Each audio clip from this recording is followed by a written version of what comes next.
여러분, 얼마나 여러분은 주님을 사랑하십니까? 100%? 90%? 100% 감사합니다. 그러면 반대로 하나님은 우리를 얼마나 사랑하실까요?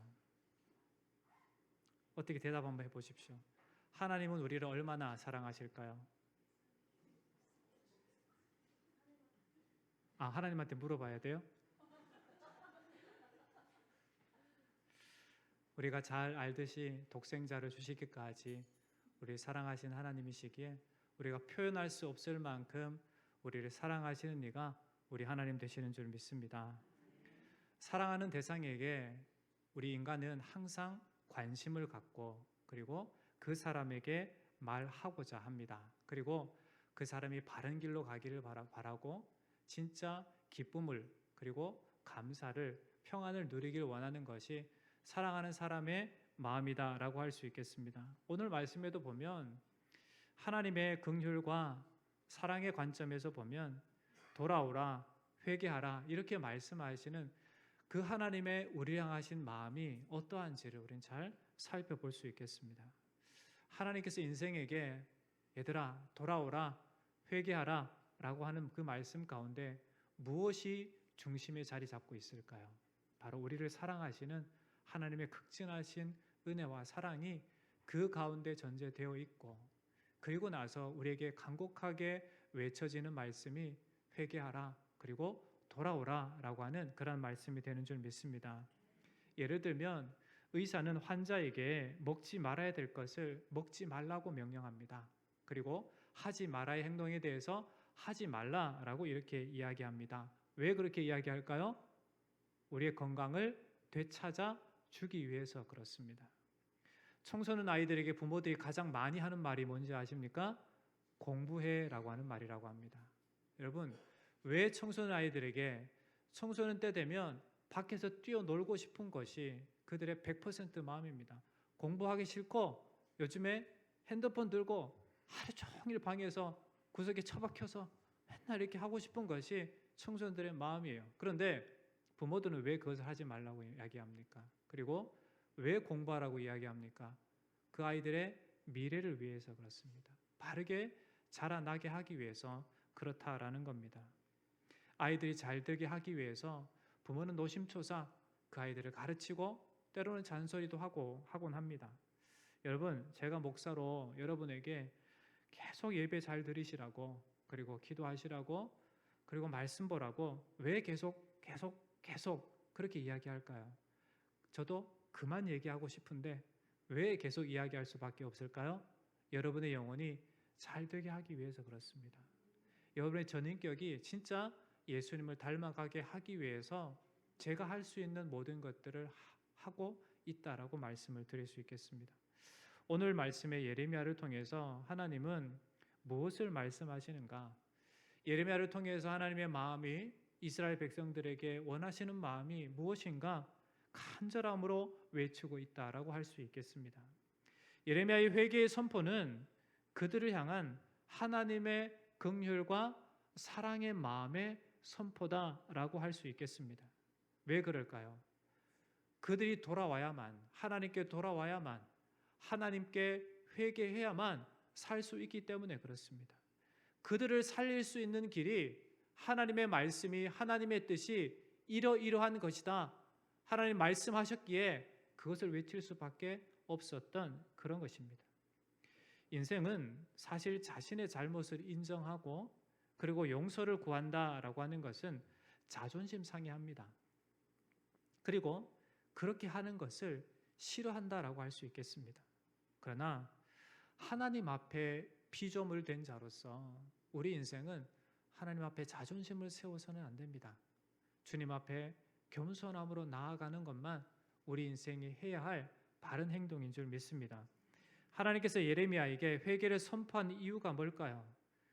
교만한 그들로 생명의 길을 걷도록 하기 위한 것이 하나님의 예레미야를 통한 말씀의 선포입니다. 하늘의 풍성한 은혜 그리고 영광을 누리게 하시는 것이 하나님의 인생을 향한 마음이기 때문에 당시 예레미야를 통해서 교만하고 하나님을 멀리하고 있는 그 백성들에게 돌아오라, 회개하라 그렇게 외치고 있다라는 겁니다. 세상 사회에서도 부모와 자식 간의 관계도 그렇습니다. 부모는 자녀가 모든 좋은 것을 어때요? 누리길 원합니다. 부모가 자녀가 잘못되기를 원하는 사람은 한 사람도 없습니다. 태어나서 자라나기까지, 그리고 부모가 생명을 다하는 그날까지 자녀들을 위해서, 여러분을 위해서 여러분의 평생이 잘 되기를 원하는 것이 바로 부모의 마음이라는 겁니다. 이것처럼 하나님의 우리를 향하신 마음이 바로 그렇다라는 겁니다. 오늘 이 예레미야의 말씀을 통해서 하나님이 우리 인생 가운데 누리게 하시는 것이 얼마나 크고 놀라운 부르심, 은혜인지를 깨닫게 된다라는 겁니다. 그래서 1절 상반절에 보시면 하나님께서 이렇게 말씀하십니다. 여호와께서 이르시되 이스라엘아 내가 돌아오려거든 내게 돌아오라 이렇게 말씀하십니다. 백성들이, 하나님의 자녀들이 하나님께로 간절히 돌이키고자 하시는 하나님의 마음을 충분히 읽어볼 수 있는 그런 단어입니다. 여러분, 지금 여러분에게 이스라엘아 내가 돌아오려거든 내게로 돌아오라 이 말씀이 여러분에 어떻게 들려지십니까? 하나님의 인생들을 향한 간절한 마음으로, 그리고 청원의 마음으로 그렇게 받아들이는 저와 여러분 되기를 주의 이름으로 축원합니다. 자, 그렇다면 지금 이스라엘 백성들이 지금 처해 있는 그 위치가 무엇인가? 오늘 보면 전체 내용을 보면 하나님은 그들에게 예레미야를 통해서 선포합니다. 가증한 것을 버리라. 묵은 땅을 갈고 가시덤불에 파종하지 말라. 스스로 할례를 행하여 너희 마음 가죽을 베라. 이렇게 명령하고 표현하는 것을 보게 됩니다. 이것은 뭘 말해줍니까? 그들이 지금 가증한 것을 따르고 있다라는 겁니다. 그들이 지금 그들의 마음을 딱딱하게 굳어지게 하고 있다라는 겁니다. 외식적이고 형식적인 모습을 갖고 있다라는 겁니다. 한마디로 하나님께서 원하시지 않는 그런 위치에 지금 사랑하는 백성들이, 사랑하는 자녀들이 있다라고 말씀하고 있다라는 겁니다. 이러한 이들에게 하나님께서는 예레미야를 통해서 돌아올 것을, 그리고 회개할 것을 간절히 촉구하고 있다라는 겁니다. 오늘 이 말씀이 여러분의 귓가에 들려지시고 여러분의 삶이 진짜 하나님께로 온전하게 돌이켜지는 인생, 하나님이 받으시는 그런 인생이 되시기를 주의 이름으로 축원합니다. 오늘 말씀에서 하나님께서 이스라엘 백성들에게 또 오늘 이 시대에게 무엇을 원하시는가 세 가지로 한번 살펴보겠습니다. 첫째로 가증한 것을 버리고 진실과 정의와 공의로 행해야 한다라고 말씀해 주고 있습니다. 1절 하반절과 2절 상반절 말씀을 보시면 내가 만일 나의 목전에서 가증한 것을 버리고 내가 흔들리지 아니하며 진실과 정의와 공의로 여호와의 삶을 두고 맹세하면이라고 말씀해 주고 있습니다. 가증한 것을 버리라 하실 때 하나님은 지금 그들이 가증한 것을 행하고 있음을 보고 계시다라는 것을 전제합니다. 즉 여호와 하나님께서 보실 때 가증스러운 일을 하는 그들에게 그 가증한 것을 버리라라고 이렇게 명령하고 계신 겁니다. 그러면서 진실과 정의와 공의로 행하라 이렇게 말씀하시는데, 이것은 단순히 입술로만 이야기하고 맹세하는 것이 아니라 하나님의 뜻에 부합된 그들의 삶의 태도를 가지라라고 말씀해 주고 있는 겁니다. 우리는 이대로가 좋은데 왜 날 변화시켜야 하는가? 그냥 이대로 내 뜻대로, 내 생각대로, 내 욕망대로 살면 되지 않는가라고 하는 것이 인생의 마음이고 또 생각입니다. 그런데 한번 생각해 보십시오.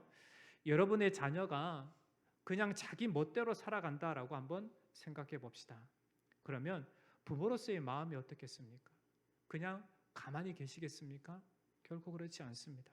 자녀가 바른 방향으로 돌아오도록 어떻게 하든지 수단과 방법을 가리지 않고 자녀로 바른 길로 나아오도록, 바르게 살아가도록, 바른 결정을 할 수 있도록 그렇게 영향을 미치게 되는 겁니다. 이처럼 하나님은 우리에게 얘들아 제발 바른 길을 선택해라, 내가 원하는 길을 선택해라, 너의 생명의 길을 선택해라 라고 이렇게 말씀해 주고 있습니다. 요즘에 건물을 지을 때 참으로 건물이 높다라는 것을 보게 됩니다. 이 고강동 지역은 제한이 있어서 높게 짓지 않지만 건물을 지을 때 그냥 저층으로 짓지 않고 고층으로 짓는 것을 보게 됩니다. 그런데 그 고층 건물을 세울 때, 가장 기초를 세울 때 레이저 저울추로 각도를 그렇게 잰다고 합니다.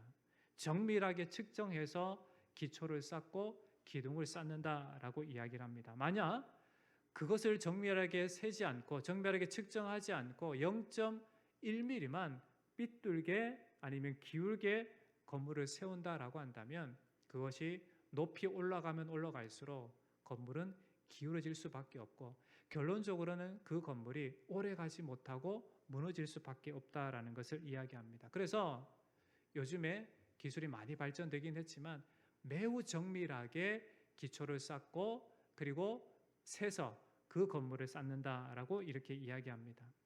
우리도 바로 이러해야 된다라는 겁니다. 우리가 인생을 살아갈 때 바로 잡을 기회가 있을 때 바로 잡아야 한다라는 겁니다. 지금 괜찮다고 그냥 돌이키는 그러한 삶이 아니라 지금 나의 삶의 방향을 오직 하나님께 바르게 갈 수 있도록 돌이키고 그리고 회개하는 것이 필요하다라는 겁니다. 하나님의 말씀은 그것을 오늘 이 시간에 그리고 오늘 이 시대에 우리에게 말씀해 주고 있습니다.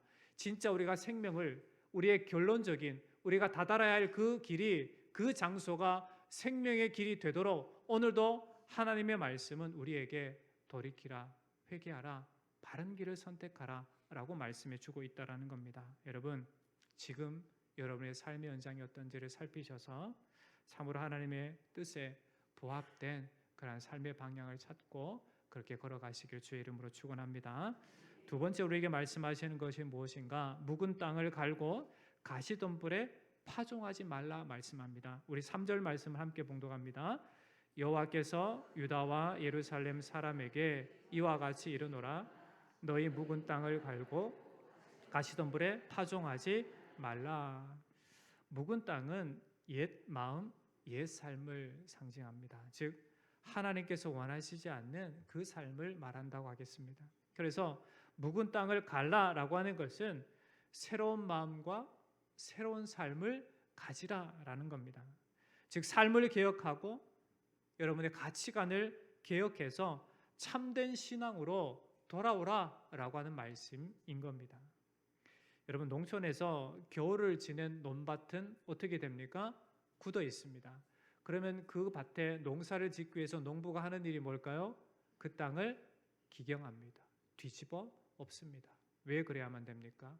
굳어진 땅에 씨앗을 뿌리면 새들이 와서 먹을 수밖에 없고 그리고 햇볕에 타 죽을 수밖에 없기 때문에 그렇습니다. 그렇기 때문에 농부는 봄이 되면 좋은 열매를 맺기 위해서 반드시 땅을 갈아 엎는 작업을 하는 겁니다.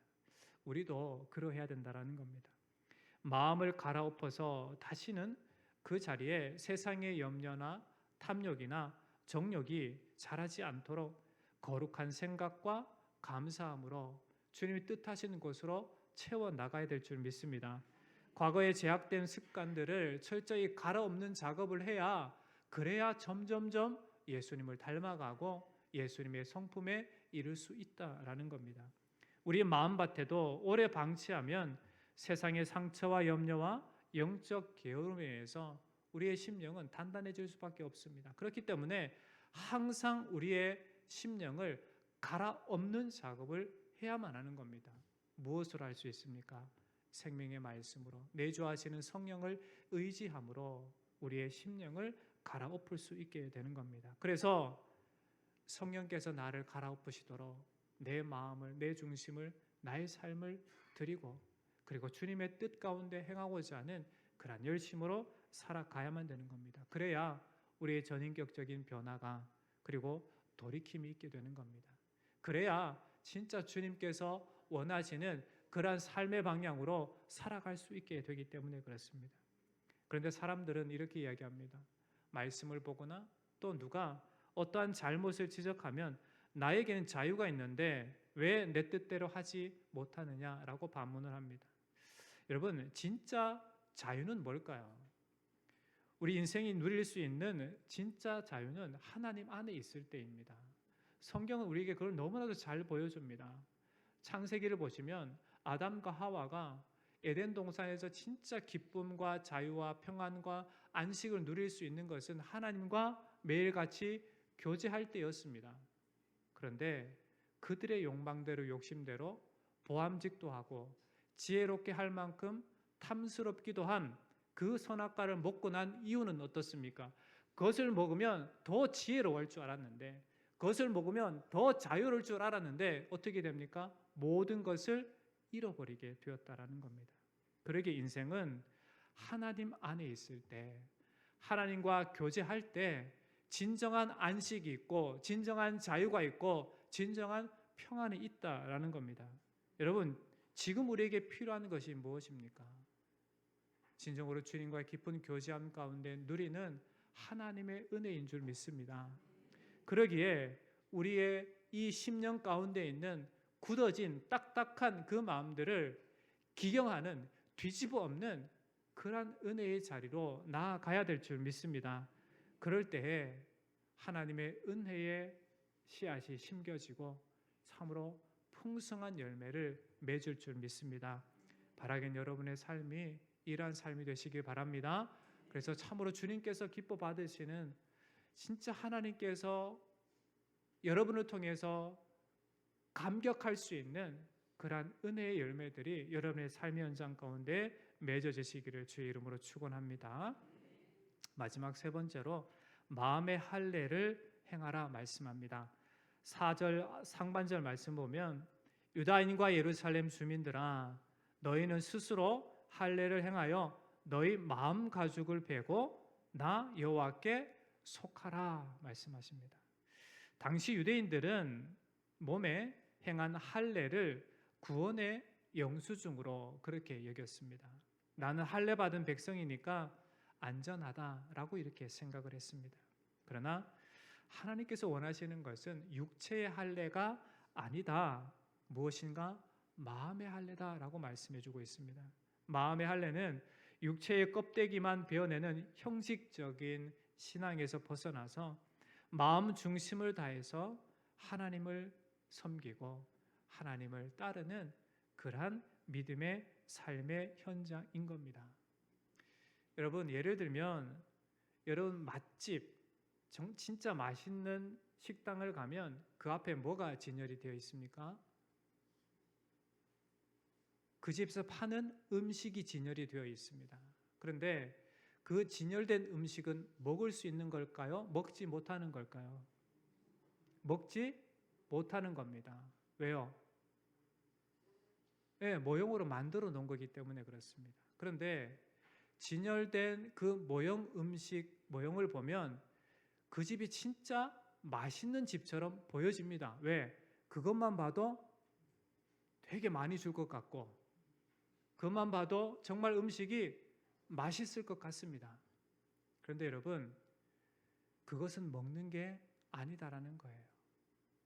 이것처럼 우리는 진짜 생명을 얻기 위해서는 주님이 원하시는 형식과 외식적인 모든 부분들을 떨쳐버리고 중심을 다해서 하나님을 섬길 수 있는 사람이 되어야 된다라는 겁니다.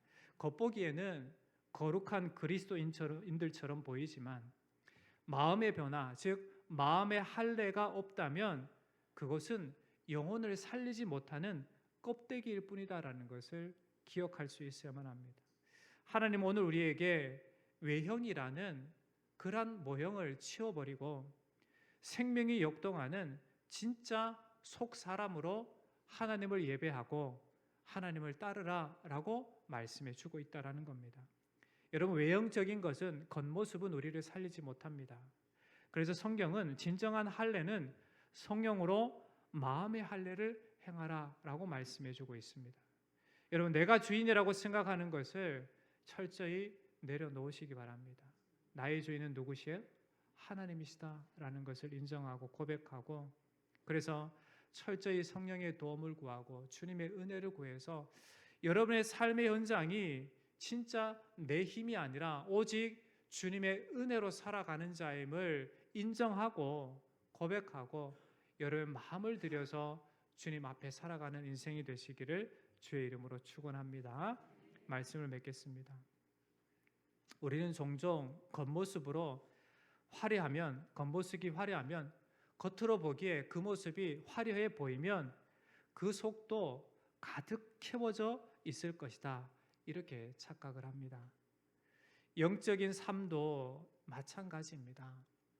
여러분, 매주 예배의 자리에 앉아 있고, 그리고 교회에서 어떤 중직을 맡고 있고, 그리고 익숙하게 여러분의 행동이나 언어에 있어서 좀 거룩한 것처럼 그렇게 비춰줘도 그것이 여러분의 믿음이 진짜라고 하는 것을 증명하는 도구가 되지 못하다라는 겁니다. 여러분의 마음이 어떠한가입니다. 하나님 앞에 여러분의 중심이 어디에 있는가입니다. 우리의 중심이 삐뚤어져 있으면서도 겉으로 보기에 되게 거룩하게 보여질 수 있습니다. 그렇게 형식적으로 갖출 수도 있습니다. 그러나 하나님 앞에는 모든 것이 드러나게 되는 겁니다. 그러면 여러분, 어떤 삶을 살아야겠습니까? 겉모습이 아니라 우리의 마음 중심으로 하나님을 온전히 섬기고 따르는 그러한 삶이어야 될 줄 믿습니다. 그것이 바로 하나님이 우리를 받으시는, 하나님께서 기뻐하시는 그러한 인생이 되는 줄 믿습니다. 하나님의 사랑이 오늘도 우리와 함께 하십니다. 오늘도 우리에게 너희의 마음을, 너희의 중심을 나에게로 돌이키라, 돌아오라 라고 말씀하시고 계시다라는 겁니다. 여러분, 진짜 주님의 은혜와 사랑을 경험한 자라면 매일의 삶의 연장 속에서 주님께로 여러분의 마음을 돌이키고 여러분의 삶으로 하나님의 영광을 위해 살아가는 그런 은혜의 삶이 되시길 주의 이름으로 축원합니다. 어느 때까지 그렇게 해야 될까요? 네, 주님 오실 때까지, 이 생명 다하는 그날까지 매일같이 주님의 은혜를 구하고 주님 앞에 살아가는, 겸손히 살아가는 그런 사람이 되어야 될 줄 믿습니다. 그렇게 살아내시길 주의 이름으로 당부를 드립니다. 우리 찬양이 있습니다. 보소서 주님이라고 하는 찬양이 있습니다. 이 찬양하고 기도의 자리로 나가겠습니다.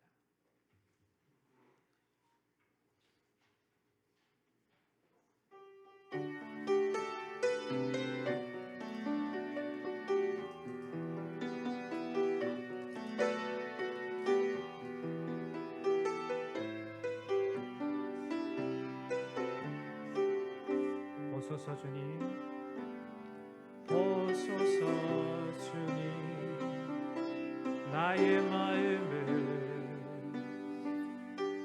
선한 것 하나 없습니다.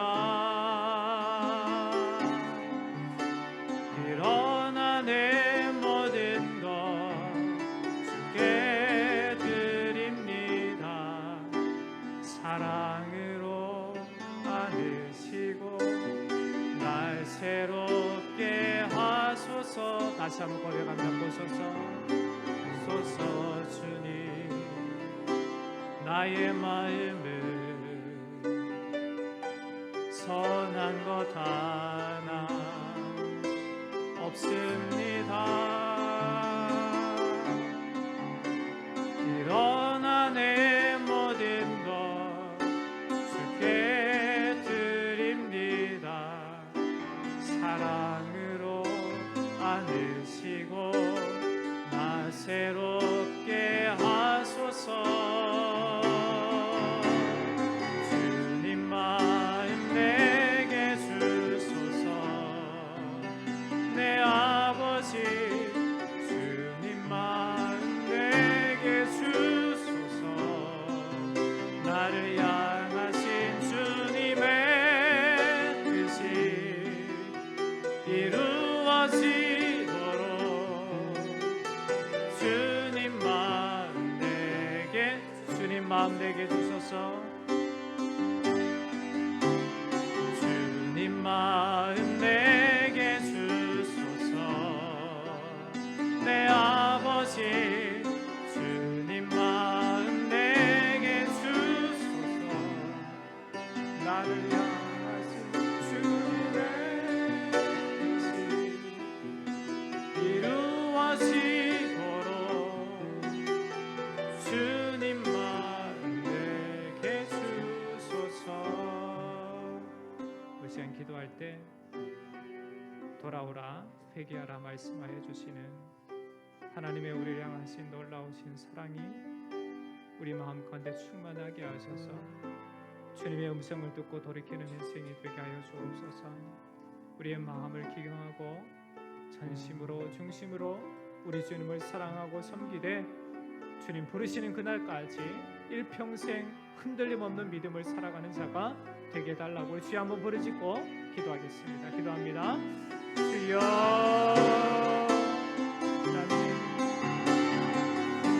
아버지의 은혜가 오늘 우리와 함께하여 주시옵소서. 주여 우리를 긍휼히 여겨주시옵소서. 우리의 교만함을 용서해 주시옵소서.